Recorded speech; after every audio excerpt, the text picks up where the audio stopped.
За танд энэ төлөх зааврыг танилцуулъя. За та сургалтын материалыг худалдаж авахын тулд энэ сагсан дэмэх гэдгийг дарна. За тэгээд сагсан дэмхийг дарахаар одоо танд та төлбөрийнхаа мэдээллийг энд оруулах ёстой. За энд бол одоо нэрээ оруулаад за имэйлээ оруулна. За тэгээд утасныхаа дугаарыг оруулж байгаа. За хөргөлтэй хаяг гэдэг дээр нь байрныхаа дугаарыг тийм ээ. Таны Монгол болгож байр гудамжаа оруулаад за тэгээд дүүргөө оруулж тийм ээ. Одоо таны өөрөө оршин суудаг дүүрэг чинь хаавал дүүрэг гэдэг юм.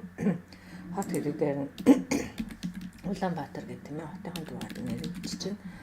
За энэ жоохон томор хийсэн баг тийм. За тэгээд код гэхээр таны байрны одоо код гэдэг чинь 5 онцтой тийм. За контри гэдэг дээр нь Монголигаа сонгож байна. За Монгол гэж сонгоно. Тийм. За ингээд сургалтын материалын $50. За тэгээд та энэ чи картын дугаарыг оруулах хэрэгтэй.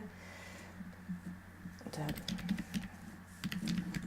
энэ бол нэг гадаад төлбөр тооцоо хийдэг карт хэрэгтэй. Тэгэхгүй бол болохгүй шүү. За дотоод төлбөр тооцоо хийдэг карт болохгүй байгаа. За хэрвээ нэг төлбөрөөр төгрөгөөр хийх юм бол доллараар хийх шаардлагагүй л дээ. Доллараар хийх юм бол яг энэ дээр ингээд яачих вэ? Доллараар хийх юм бол шууд та төлбөрөө авч болно. За тэгээд хэрэг төгрөгөөр шилжүүлэх юм бол энэ голомт банкны энэ дансанд 125 мянган төгрөг шилжүүлнэ. За тэгээд шилжүүлсний дараа бол бид нар тань юу гэж явуулна? Хичээл рүү орох нэг кодыг явуулах хэрэгтэй байгаа. За тэгээд хэрэг $4 ингэж мөнгө хийсэн бол шууд сагсан дэмэх гэдэг хичээлээ бол шууд үзэх боломжтой.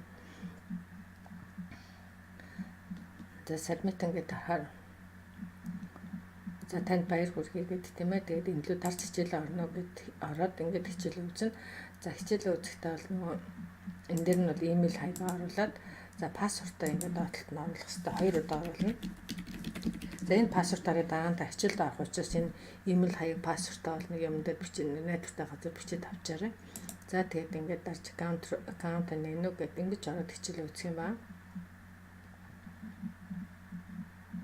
За хэрвээ одоо та ингээд өөр компьютерээс энэ хичээлээ үзэх хэрэгтэй болох юм бол тийм ээ энэ юу одоо шинэ өөр бүр ерөөсөө нэг юунаас вүлээ одоо өөрөө үзэж байгаагүй өөр компьютерээс авах юм бол хаанаас орж үзэх үү гэхээр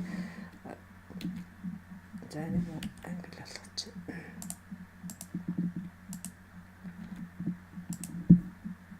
Өнөр гэж ороод тийм ээ аккаунт ингэж орно. За тэгээ аккаунт ингэж орохоор чинь сая нэг энийг танаас энийг асууж та пассворд хичээл рүүгээ орох пассворд имэйл хаягийг асууна.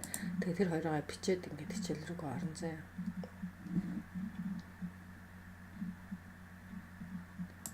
За яа би буруу пассворд хийсэн болов. За хаваа. За та ховорхон пассвордыг хийгээд ингэж ороорой. За тэгэхээр энэ чинь ингэж хичээл рүүгээ ингэж орно. За тэгээд таны хичээл юу сурах хөлт чинь амжилт хүсье.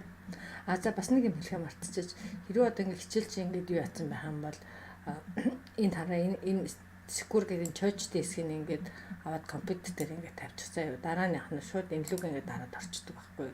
Тийм болохоор энэ бас их амар байдаг шүү заяа. За тэгээд баярлалаа баяр та.